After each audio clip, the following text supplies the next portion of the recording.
What's going on, guys? So, I don't do movie reviews that often, but when I do, it's usually when I've just gotten out of a movie and I've had a little bit of time to think about it, and I just saw The Eternals. Oh boy.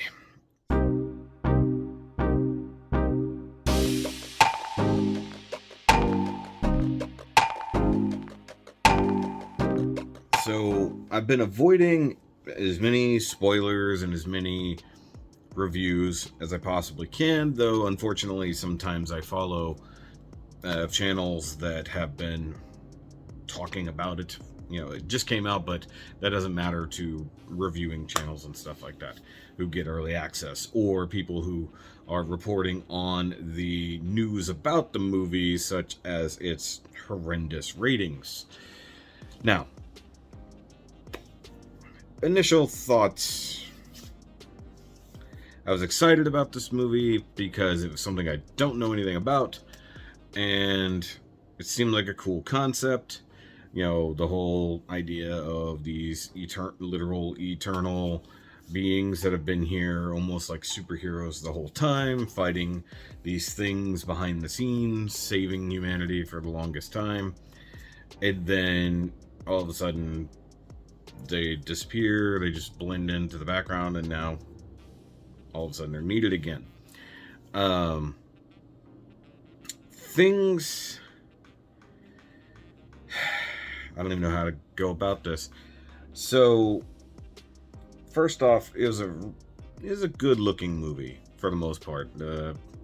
Scenery shot really well. CG in most of it was really good. There was a couple spots where it looked like it just wasn't 100%. It looked like they stopped at about 95, but one of them was literally a visual gag, so it's okay that it didn't look as real as it needed to be. And then there's just a couple other spots, and it's early in the movie. The rest of it, when you start getting into the big, ridiculous CG stuff, that's where it just kind of becomes fine. It's like when you put too many fake things next to too many real things, then you start getting that uncanny valley, and that's what happened in those earlier shots that were a little wonky, at least for me. I'm going to voice an opinion that I've had since I saw the cast listening for this movie years ago when they first talked about it. Angelina Jolie was not needed in this movie. They could have used a B or C list actor, basically like almost everyone else in this movie. They're either barely heard of, are from TV, or are only just now becoming big due to other movies they've been in. And Angelina Jolie was not an important enough character to me to have been in this movie. I think that she is past the point of being in movies like this. I just think that she's too recognizable. She's too big. They needed people like, I mean, Robert Downey Jr. was technically too big to be Iron Man, but then he embodied the role of Iron Man. Angelina Jolie's character in here being someone almost nobody knows, except from the comics, a little bit different, but that means that because she is not a big character, she stands out. It's like putting Will Smith in a small movie about ragtag bunch of frickin' moronic bad guys. He's just Will Smith in that role. She was just Angelina Jolie in this role. And if there any role that she just won't do a British accent in at this point. So that complaint out of the way. Let's just talk about it. This movie is not that good. It's really not. The premise sounds great. The way they go about it is good, but then really thinking about it, there's virtually no sense of time. The whole movie, at least in the present day, takes place over the course of 7-ish days. Close to it, anyways. You get no sense of that until they tell you that this event happened 6 days ago, and that this event will happen in 7 days. So therefore, you are here at this moment, you're here on this point. And so much of this movie is flashbacks, either to ancient past or a few years ago or a few days ago, that it's just, and there's no Except for them telling you when it switches, you could be like, wait a minute, where am I now? What am I doing? And for immortal-ish beings that have been around for thousands of years, either 7 or 5, they've either been around for 7,000 years or 5,000 years. And they tell you that a lot. But the question is it 7 or is it 5? They came here 5,000 years ago. No, wait, we've been here for 7. They screw it up a couple times. Which makes sense because they come in at round about 5000 BC and they're here till current, which in the Marvel Cinematic Universe is sometime around 2023, somewhere thereabouts. It's past Endgame and all that. So this movie takes place past Endgame, sometime probably remotely close to Far From Home. Couldn't think of it. But the other thing is, there's a event happening in this movie that I believe they were referencing in Endgame. Like, and just to get it out of the way, because it happens so early in the movie, there's an earthquake that shakes the entire Earth. When they bring up a random earthquake for some reason off the coast of Africa in Endgame, and they say, what are you going to do about it? It's like, nothing, it's an earthquake. I feel like they're just remotely tying that together with the concept of why this earthquake is happening. Now, I'm going to keep spoilers to a really big minimum because people should see this movie, because what this movie does well is set up other movies. It does not do enough with its own story. And that's kind of a problem. So, this movie feels... I don't know how to put this. Feels like the second movie in a trilogy, but we never got a first one. Does that make any sense? It's like, you don't have to have seen all of the Marvel movies to get to this point. In fact, realistically, if you only really seen Guardians or Guardians 2, that's kind of enough setup. And then maybe Endgame and Infinity War, because that directly ties into the plot of this movie and potentially builds into a plot of what Thanos was doing in the first place and why. Is like, so that's the funny part. So they really go on the idea that Eternals, of which Thanos is one, technically speaking, they don't even really cover that fact that Thanos is an Eternal who was also with the deviant gene. They introduced the deviants, but not like deviants from comics, and not like deviants, at least from cartoons. Because if you go way back, the Celestials created 3 species: humans, deviants, and Eternals. Eternals were like the pretty godlike ones. Humans are, yeah. And then deviants are like these ugly, mutated things that all live beneath the surface and stuff like that. So they take that concept and push it to a cosmic level instead of just being focused on Earth, and then focus these events on Earth for reasons that they do talk about in the movie. And that's fine. This movie does a couple things that I feel like other movies have done. And you'll see what I'm talking about.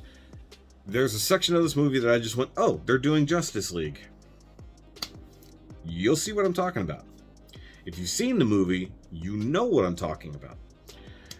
The other thing is, the deviants, while they have a purpose, and their purpose is discussed, and their reasoning is brought up, the character that they drag along through this does nothing other than being a very, very small plot device ultimately, and one character's motivation serves almost no purpose. Now, there is a weird red herring attached to that character that I felt they were going to do. When you see the movie, you know what I'm talking about.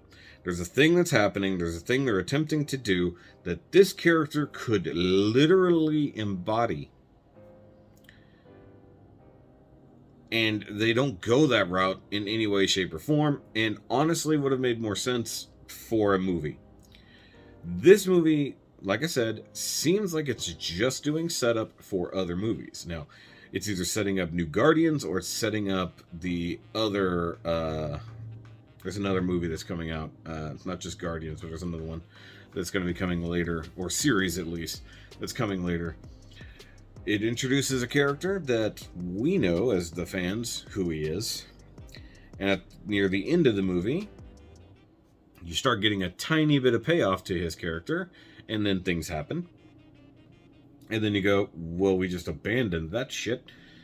Stick around for the end credits. If you haven't already seen all the spoilers for the end credits on YouTube, stick around. There's a there's an early credits, and then there's a very end credits scene as well.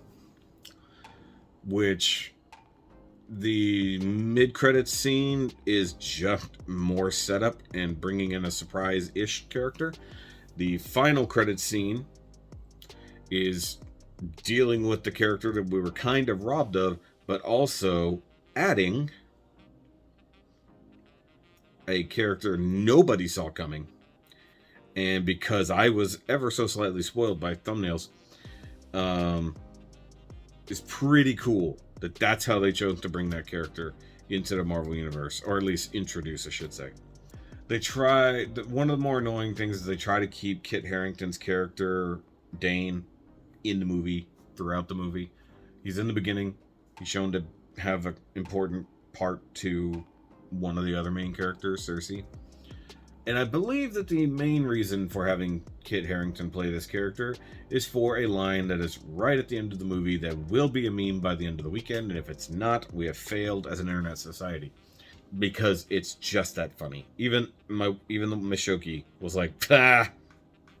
You know, literally, I think he was chosen for that role just for that line of the movie. Now, he's still acting good. He's a good actor. But I feel like I don't know if this comes down to the script or if it comes down to the directing. This movie wasn't good. Like, most of these actors and actresses have been around the block. They've been in dramatic roles. They've been in comedic roles. They've just been in good movies for the most part. Salma Hayek is kind of wasted in this movie. I feel like she also didn't need to be in this movie. Like, they could have got someone else on a slightly lower tier to be Ajak. I feel like that just wasn't necessary. Kumail Nanjiani, I always say his name wrong. Not Kumail, it's Kumail. Sorry. I like him. I like him as an actor. I like him as a comedian.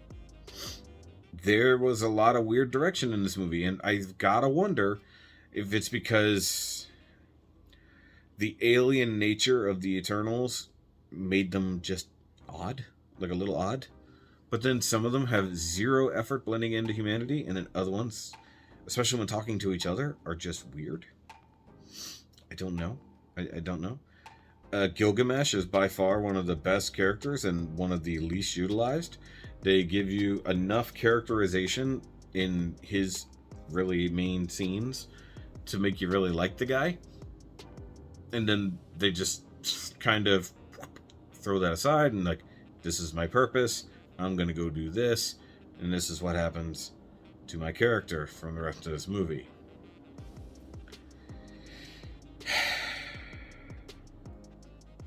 A lot of the actors and actresses in this movie are really good. One, not so much. And I don't want to rag on this character, this actress, but it's the youngest one, the one who plays Sprite. I don't know. I know Chloe Zhao was supposed to be directing this movie, I guess. This girl didn't seem to be getting much direction. And I don't want to be mean to her, but good God. Her acting in and of itself, not great. Her reads of lines, not generally great. The character's motivations, fine. The weird part is, we get characterizations for most of the 10 Eternals. We get, through seeing stuff that they've done and things that have happened to them, how they've come about to be the way they are now in modern day. This character, her character, Sprite, motivation, seems to have always been one thing, and it's actually this. But then they say, well, because of this was the actual motivation. And that's not even the same two things, by the way. It's a problem. The one of the best characters in the entire movie, and this isn't a big spoiler in any way, shape, or form, is, and I don't know his name because it's a Hindu or Indian guy's name, or a Pakistani guy's name. It's Kingo's valet, or valet, as it were, his butler. That guy is great. He is really great. Like, the actor who's playing him is just going balls to the walls. And, like, as the human that is amongst gods, he's almost like Jimmy Olsen in a weird way. It seems really cool. Oh, Kingo's powers. He shoots energy bolts. Fine.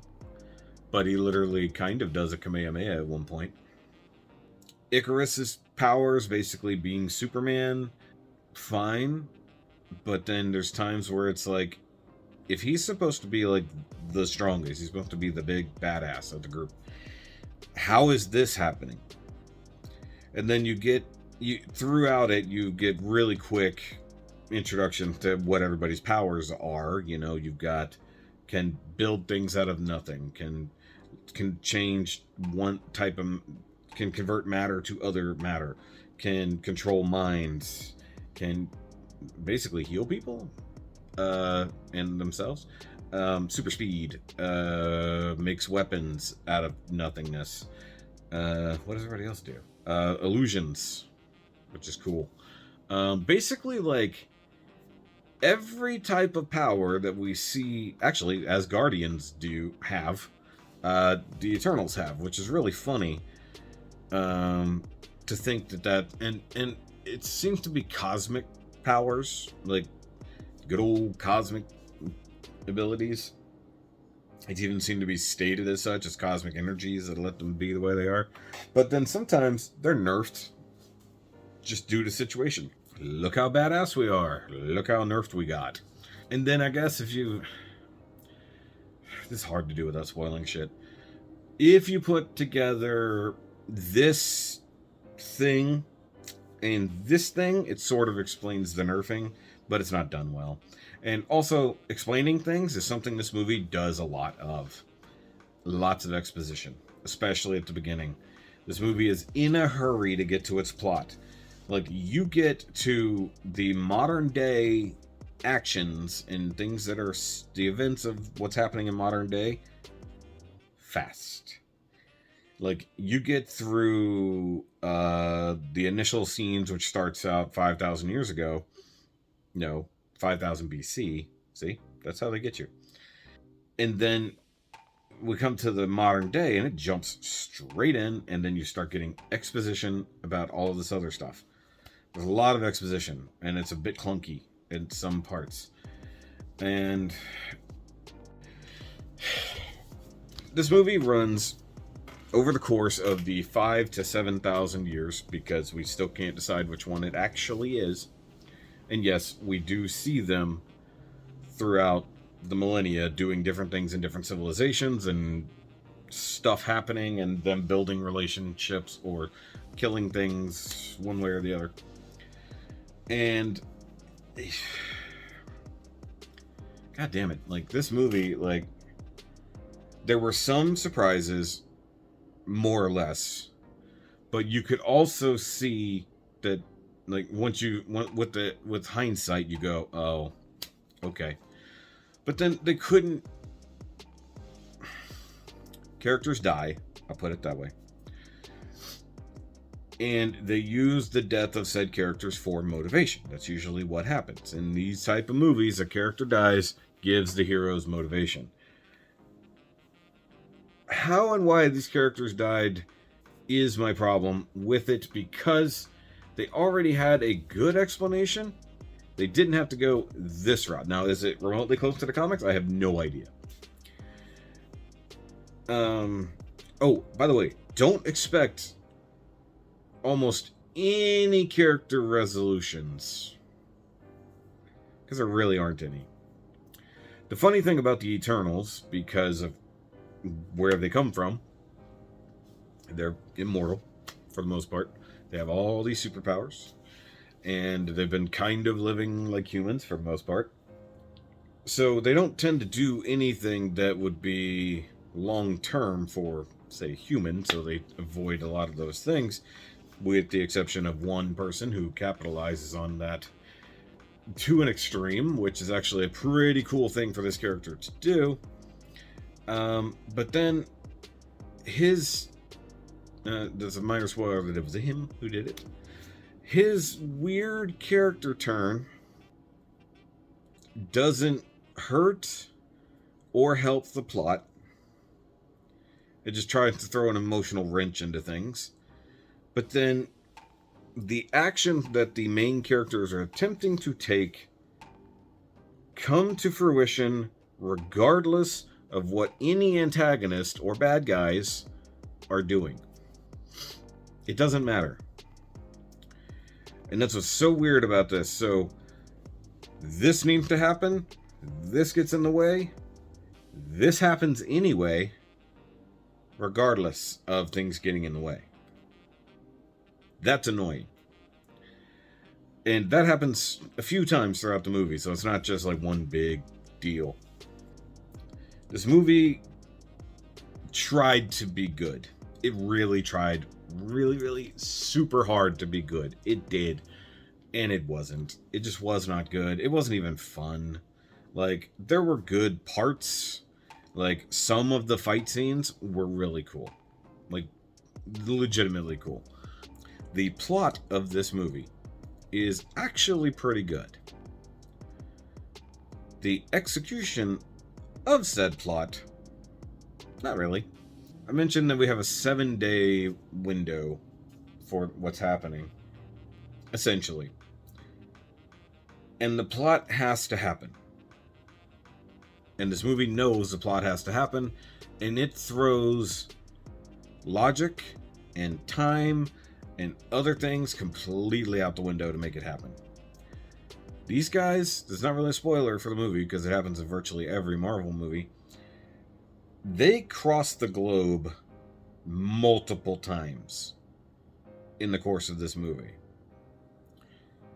And only 2 of them have the ability to do that without any type of vehicle. And they manage to cross the globe and go to different locations and find each other throughout the movie. And you think it's basically the same day as it goes. There's a line in this movie where a character says that they've been trying to do a thing and it's just not working. So that gives you the idea that the character has literally been attempting to do this. And then you think, wait, you mean that thing that you literally just got 15 minutes ago? 20 minutes ago?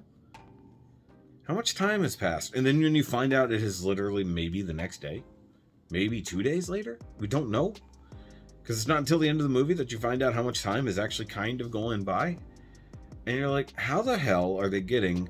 Now, yes, there is a jet. There is a nice personal jet. But that's not even a character that you get thrown into the fold for a while. So the question is, how are they getting around so fast? In Avengers, in those type of movies, they have Quinjets. They can just go. They're VTOL, so they can literally take off and land anywhere. The Eternals don't have that necessarily. Now, later in the movie, it makes sense because of a thing they acquire. Also, here's the funny part. There isn't really a MacGuffin in this movie in the same way. There's like one kind of half MacGuffin. It's actually more of just a situation. Like, throughout almost all Marvel movies, we've been chasing some type of MacGuffin. Once the Infinity Stones were gone, then it had to be a weapon. Then it had to be a robot. Then they're chasing something, like an object that everyone is after, and everyone is. That's not a thing in this movie, and I think it's weird.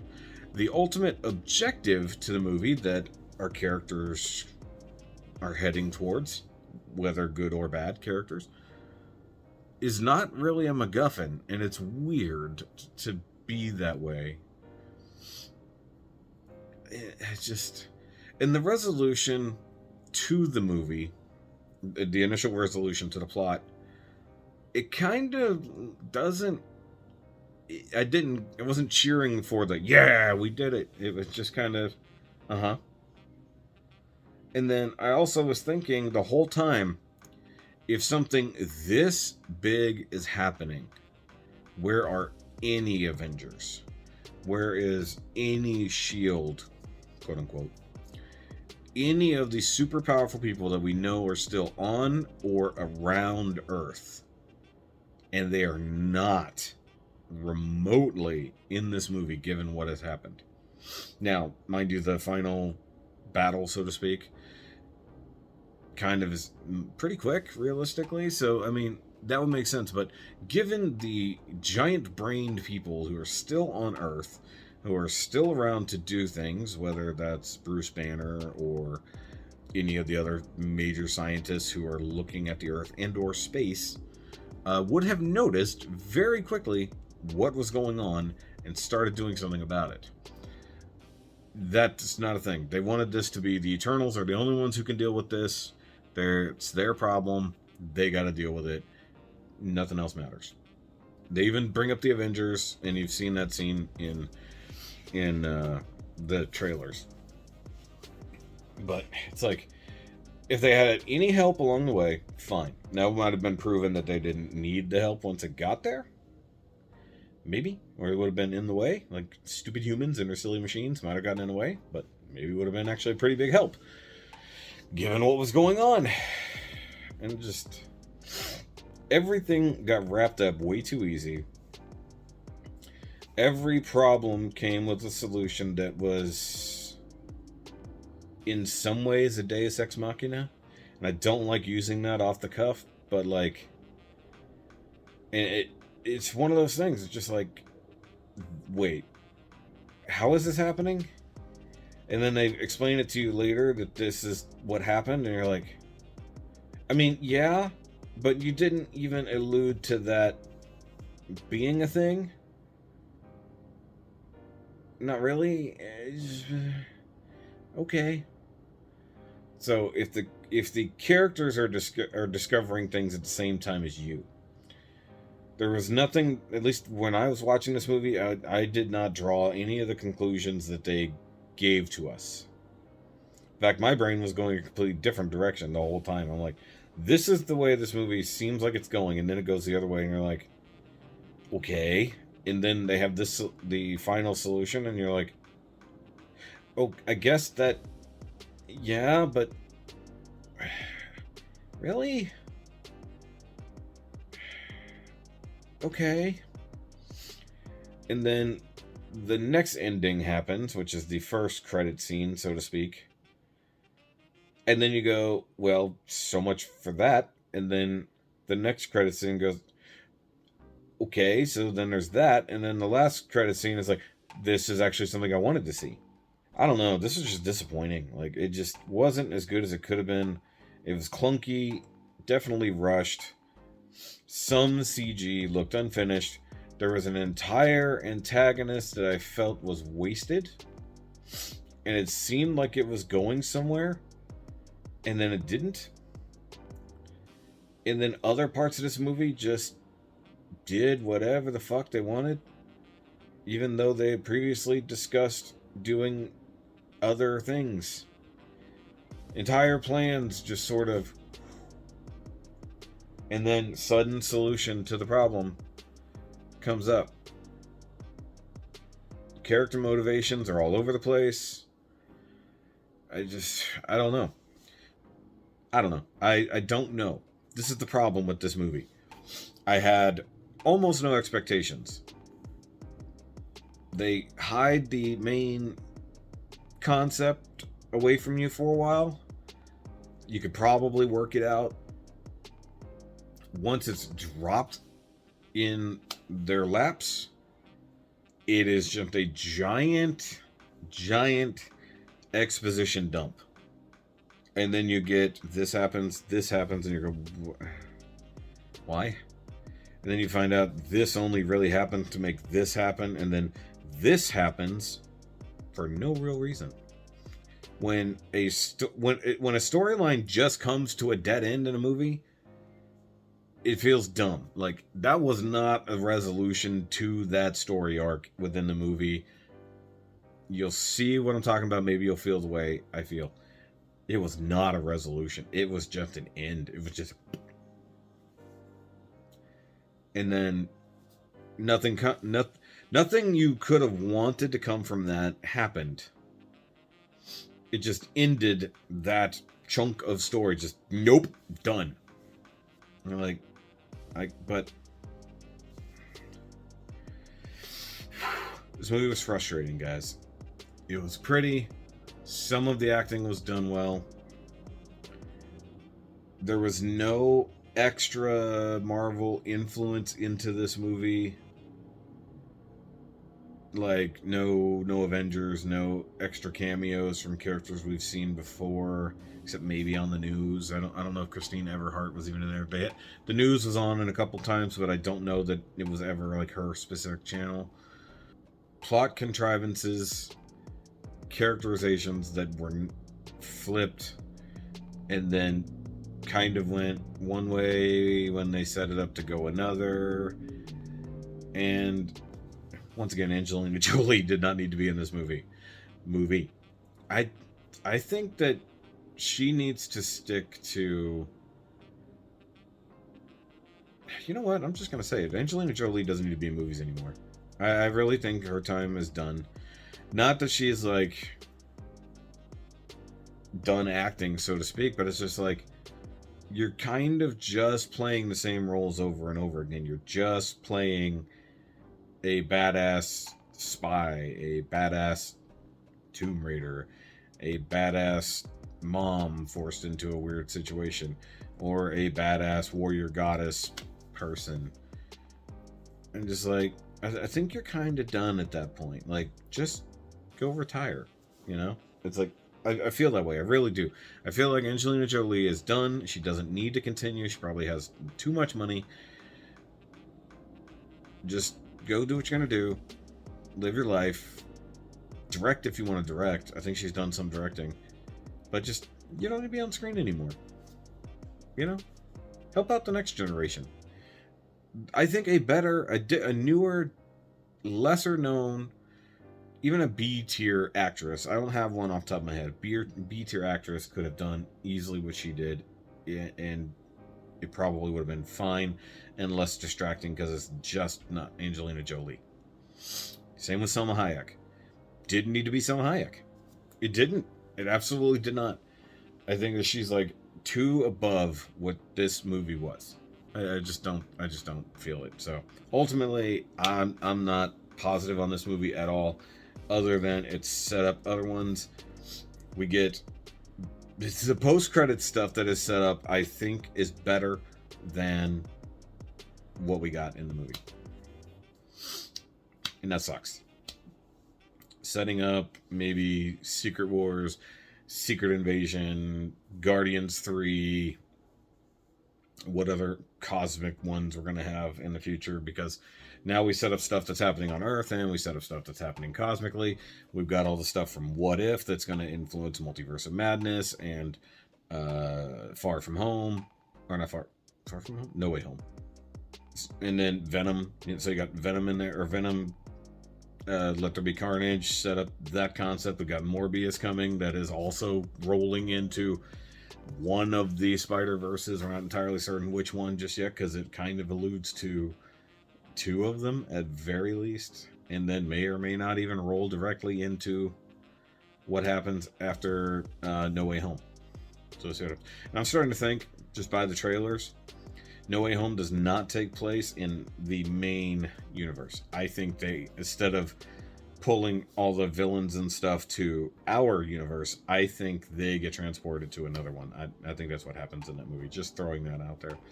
I think that this movie was a day late and $1 short, despite how expensive it was. And I think that they could have... This is my initial thought when we got near the end of the movie. Eternals should have been a Disney Plus series, because the different story beats should have been episodes. The stuff that happened 7,000 years ago, episode 1 rolling into the setup for the rest of the series, and then you get, we have to go collect these characters, this battle happens, we got to go collect these characters, this battle happens, we find out this information, cliffhanger. I think that this would have worked serialized instead of being a movie. I think making it a movie forced a lot of fast-paced stuff that should have been stretched out, forced a lot of exposition, and I think this should have been drawn out. You know, I think that's it. Black Widow was a better movie overall, and that was a silly movie that almost wasn't needed. It was needed 4 years ago, you know, it wasn't needed this year. And the next movies coming are the big multiversal movies that we have to be concerned with. And this one is dealing with stuff happening right here, right now, on a galactic scale. So we're going cosmic and we're going multiversal, but still have to deal with some of the stuff on the ground. So we'll see what happens. I don't know. This one wasn't great. It was not a home run for Marvel, not in any way, shape, or form. And if the rumors are true about what they're doing, what's happening with Rotten Tomatoes and stuff like that, that's even crazier. The ratings, like, normally I ignore ratings. I think the ratings are kind of dead on. Like, it really is low because it's not that good of a movie. Marvel spent a lot of money on this movie, and I think they shouldn't have. I think they should have made it a series. I think 8 episodes, they could have stretched out parts that needed to be stretched out and then condensed the parts that were too long. I think so. Sorry, I'm sitting here about to offload footage and I recalled something very important about the movie. There was a part of it that was literally so boring, Miss Shoki fell asleep. Not joking. She fell asleep in a chair next to me. And I had to wake her up a couple times, and like she was woken up by big loud noises more than anything else. So yeah, there's that. And I also forgot to mention Shang-Chi was the last movie we went and saw, even in this particular theater. And Shang-Chi, even going into a very weird realm, no pun intended, better movie. And it had Awkwafina in it. And that's not a plus for me. So, just the last 2 cents on that. So now I gotta go watch Dune. watch that what should be an incredibly beautiful mess. But guys, let me know what you think down below. You know, if you've seen it, do that. Hopefully I didn't spoil anything. I don't think I did. But yeah, just if you let me know what you thought down below. Tell me if I'm an idiot or if I'm dead on, or if you saw some of the things I saw and you went, wait, what? And be mindful of spoilers in your comments, please. There are people who do want to go see this and don't want to be spoiled at all, which is why I didn't spoil anything in the review. So please don't spoil anything in the comments. But